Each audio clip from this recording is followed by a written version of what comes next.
ដូច្នេះតនឱកាសនៃគូរូបិយប័ណ្ណយូរ៉ូដុល្លារកំពុងតែធ្លាក់ចុះបងប្អូនអាចប្រើឱកាសនេះដើម្បីយកមកធ្វើការវិនិយោគតាមរយៈបច្ចេកទេសឬក៏យើងហៅថា technical trade ដើម្បីយកចំណុចល្អណាមួយឬក៏តម្លៃល្អណាមួយនៅក្នុងការទិញទៅលើតម្លៃគូរូបិយប័ណ្ណនេះឡើងដើម្បីជាផលចំណេញសម្រាប់ពេលខាងមុខ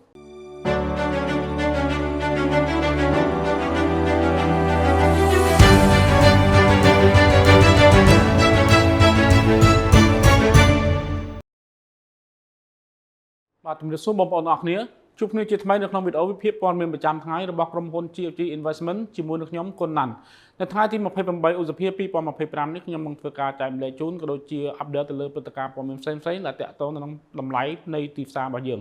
បាទយើងបន្តចាប់អារម្មណ៍មើលទៅលើតម្លៃហាងឆេងមាសបាទដែលយើងឃើញថាតម្លៃហាងឆេងមាសកាលពីម្សិលមិញគឺវាមានការប្រែប្រួលនៅក្នុងទំហំមួយគួរសមដែរតែនៅក្នុងកម្រិត$63នៅក្នុងមួយអោនតែវាបានធ្លាក់ចុះតាំងពីតម្លៃ$3,347រហូតដល់តម្លៃ$3,284នៅក្នុងមួយអោនបាទបើយើងគិតជាតម្លឹងវិញគឺប្រែប្រួលនៅក្នុងទំហំ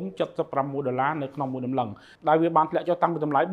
$4,032រហូតដល់តម្លៃ$3,956នៅក្នុងមួយតម្លឹងបាទតាក់ទងទៅនឹងព្រឹត្តិការណ៍ព័ត៌មានដែលធ្វើឲ្យតម្លៃហាងឆេងវាមានការប្រែប្រួលបែបនេះបើយើងសង្កេតមើលទៅគឺมันមានព័ត៌មានក៏ដូចជាព្រឹត្តិការណ៍អីធំដុំដែលយើងត្រូវតែ focus ឬក៏តាមដាននោះទេប៉ុន្តែអ្វីដែលធ្វើឲ្យតម្លៃហាងឆេងមាសវាមានការប្រែប្រួលបែបនេះគឺដោយសារតែតាក់ទងនឹងការទាញយកផលចំណេញពីអ្នកវិនិយោគហើយតម្លៃមាសនៅក្នុងពេលបច្ចុប្បន្ននៅក្នុងព្រឹកនេះតែម្ដងគឺនៅក្នុងតម្លៃ$3,310នៅក្នុងអោនដែលស្មើនឹង$3,987នៅក្នុងមួយតម្លឹងបាទអញ្ចឹងតាក់ទងទៅនឹងឱកាសនៅក្នុងការវិនិយោគលើទីផ្សារមាសសម្រាប់ថ្ងៃនេះថាតើយើងត្រូវគួរមើលអ្វីបន្តទៀតដើម្បីឲ្យដឹងអំពីនិន្នាការនៃតម្លៃទីផ្សារចឹងតាក់ទងទៅនឹងព្រឹត្តិការណ៍ក៏ដូចជាព័ត៌មានដែលយើងត្រូវតាមដានមើលបន្តទៀតនោះគឺតាក់ទងទៅនឹងស្ថានភាពនៃប្រាក់ដុល្លារដដែលដែលនៅក្នុងសប្តាហ៍នេះបើយើងគិតទៅនៅក្នុងរយៈពេល3ថ្ងៃមកហើយដែលយើងមើលទៅលើទិន្នន័យព័ត៌មានសេដ្ឋកិច្ចប្រចាំថ្ងៃរបស់សហរដ្ឋអាមេរិកគឺពុំមានតាក់ទងទៅនឹងទិន្នន័យសេដ្ឋកិច្ចអីសំខាន់នោះទេបាទប៉ុន្តែដល់ឡែកតាក់ទងទៅនឹងក្នុងទិន្នន័យសេដ្ឋកិច្ចរបស់សហរដ្ឋអាមេរិកនៅក្នុងសប្តាហ៍នេះគឺមាននៅថ្ងៃស្អែកនិងថ្ងៃសុក្រដែលជាទិន្នន័យមួយសំខាន់បាទហើយសម្រាប់ថ្ងៃស្អែកគឺជាទិន្នន័យមួយតាក់ទងទៅនឹង GDP ប្រចាំត្រីមាសហើយសម្រាប់នៅថ្ងៃសុក្រគឺតាក់ទងទៅនឹងទិន្នន័យ PCE ដែលជាទិន្នន័យមួយបង្ហាញអំពីការចាយវាយរបស់បុគ្គលម្នាក់ៗដែលវាបង្ហាញអំពីស្ថានភាពអតិផរណារបស់សហរដ្ឋអាមេរិកអញ្ចឹងយោងតាមទៅលើទិន្នន័យដែលសំខាន់ទាំងពីរនៅចុងសប្តាហ៍នេះគឺត្រូវបានអ្នកវិភាគគឺគេលើកឡើងថាតាក់ទងទៅនឹងទិន្នន័យសេដ្ឋកិច្ចដ៏សំខាន់របស់សហរដ្ឋអាមេរិកនេះបើសិនជាទិន្នន័យចេញមកមានការចុះខ្សោយមែននោះអញ្ចឹងគឺនឹងធ្វើឲ្យស្ថានភាពប្រាក់ដុល្លារនឹងមានការធ្លាក់ចុះតែម្ដងជាពិសេសគឺតាក់ទងទៅនឹង GDP ដែលនឹងចេញនៅថ្ងៃស្អែកនៅវេលាម៉ោង7:30នាទីយប់អញ្ចឹងគេធ្វើការវិតម្លៃនោះថាបើសិនជាចេញមកមានការធ្លាក់ចុះគឺបង្ហាញអំពីការធ្លាក់ចុះនៅស្ថានភាពសេដ្ឋកិច្ចដែលអាចជំរុញឲ្យធនាគារកណ្ដាលរបស់សហរដ្ឋអាមេរិកដែលយើងហៅថា Fed អាចនឹងធ្វើការកាត់អត្រាការប្រាក់នៅក្នុងទំហំណាមួយអាចលើសពីការរំពឹងទុករបស់គេផងដែរបាទហើយមួយវិញទៀតសម្រាប់ទិន្នន័យនៅក្នុងថ្ងៃសុក្រដែលយើងហៅថាជាទិន្នន័យ PCE ដែលជាទិន្នន័យមួយដែលបង្ហាញអំពីការចាយវាយរបស់បុគ្គលម្នាក់ៗគឺជាការបង្ហាញមួយអំពីស្ថានភាពអតិផរណាអញ្ចឹងបើសិនជាវាមានការធ្លាក់ចុះនោះក៏ជាឱកាសមួយសម្រាប់តាក់ទងទៅនឹងការកាត់អត្រាការប្រាក់របស់ធនាគារកណ្ដាលផងដែរអញ្ចឹងមែនតើទៅយើងអាចទាញបានថាធនាគារកណ្ដាលរបស់សហរដ្ឋអាមេរិកគឺកំពុងតែតាមដានយ៉ាងយកចិត្តទុកដាក់ទៅលើស្ថានភាពទាំងអស់នេះក្រៅពីទីផ្សារមាសឱកាសវិនិយោគនៅតែមានសម្រាប់លុយយូរ៉ូនិងលុយយ៉េនរបស់ប្រទេសជប៉ុនដែលយើងមើលឃើញថាឱកាសនៅក្នុងការធ្លាក់ចុះនៅក្នុងពេលបច្ចុប្បន្នរបស់លុយយូរ៉ូធៀបជាមួយនឹងលុយដុល្លារវាអាចគ្រាន់តែជាឱកាសនៅក្នុងការកែប្រែទៅលើតម្លៃទីផ្សារឬក៏យើងហៅថាតាក់ទងទៅនឹង correction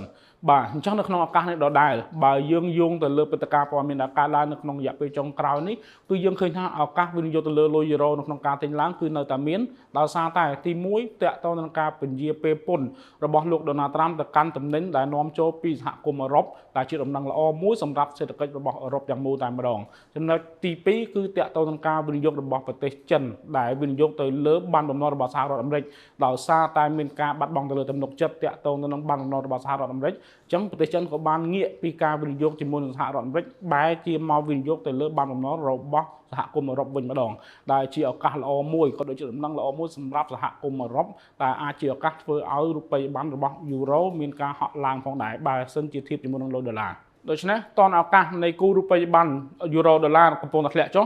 បងប្អូនអាចប្រើឱកាសនេះដើម្បីយកមកធ្វើការវិនិយោគតាមរយៈបច្ចេកទេសឬក៏យើងហៅថា technical trade ដើម្បីយកចំណុចល្អណាមួយឬក៏តម្លៃល្អណាមួយនៅក្នុងការទិញទៅលើតម្លៃគូរូបិយប័ណ្ណនេះឡើងដើម្បីជាផលចំណេញសម្រាប់ពេលខាងមុខចំណែកឯគូរូបិយប័ណ្ណដុល្លារធៀបជាមួយនឹងយេនជប៉ុនអានេះវិញក៏មានឱកាសមិនខុសពីយូរ៉ូផងដែរ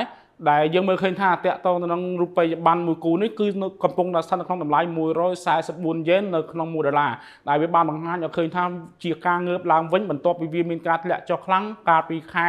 មេសាឆ្នាំ2025កន្លងទៅថ្មីនេះគឺនៅក្នុងតម្លៃ149.50យេននៅក្នុង1ដុល្លារអញ្ចឹងដោយសារតែយើងមើលឃើញថាជាការ correction នៅក្នុងទីផ្សារបែបនេះបងប្អូនទាំងអស់គ្នាអាចរកឱកាសនៅក្នុងការធ្វើការ sell ទៅលើគូរូបិយប័ណ្ណនេះតាមរយៈបច្ចេកទេសឬក៏យើងហៅថា technical trade នេះតែម្ដងបាទដោយយើងយោងទៅតាមព័ត៌មានមួយចំនួនផងដែរដែលក្នុងនោះគឺមានដូចជាតកតទៅនឹងធនាគារកណ្ដាលរបស់ប្រទេសជប៉ុនគឺកំពុងតែមានផែនការនៅក្នុងការដំឡើងអត្រាការប្រាក់ស្របពេលដែរធនាគារកណ្ដាលរបស់សហរដ្ឋអាមេរិកគឺកំពុងតែមានផែនការទម្លាក់អត្រាការប្រាក់បែបនេះមែនគឺជាឱកាសមួយនៅក្នុងការធ្វើការ sell ទៅលើគូរូបិយប័ណ្ណដុល្លារយេននេះតែម្ដងសម្រាប់ព័ត៌មាននៅក្នុងថ្ងៃនេះមានតែប៉ុណ្ណឹងអរគុណបងប្អូនទាំងអស់គ្នាដែលបានតាមដានវីដេអូមួយនេះតាំងពីដើមរហូតដល់ចប់បាទសម្រាប់ព័ត៌មានបន្ថែមក៏ដូចជាចំណេះដឹងទូទៅទាក់ទងនឹងការវិនិយោគលើទីផ្សារមួយនេះសូមកុំភ្លេចចំណាយពេល5នាទីជួបជាមួយនឹងខ្ញុំគុណណាន់បាទសូមអរគុណសូមជម្រាបលា